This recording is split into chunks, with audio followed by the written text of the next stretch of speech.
friends, but those friends will one by one disappear when you're in trouble. Those friends will one by one stop checking in. Uh, you have to figure out how to get out of this situation alone. And when you do, it's gonna feel so good. And it's okay that you had to do it alone. It's nobody's responsibility to save you but you. It's your responsibility. And also, the world will try and tell you that you're smaller than you are, but you're not.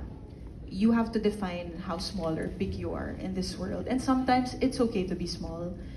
And then you have moments where you're larger than life. So you have to figure out what season you're in right now.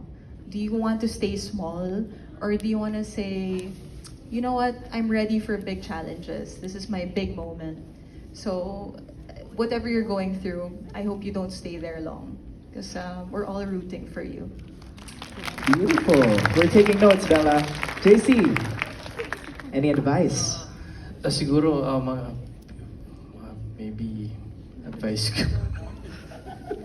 Fidel ako. Lagi kong sinasabi sa mga, siguro mga estudyante and everything, huwag kayong tumigil magkwento. Ikwento mo yan kahit sa papanong paraan. Ikwento mo, isulat mo sa papel, isabihin mo sa kaibigan mo, ilagay mo sa tula, gawin mong kanta, gawin mong kwentong mahabang mahaba, maikling maikli, isang word lang. I-express mo siya palagi.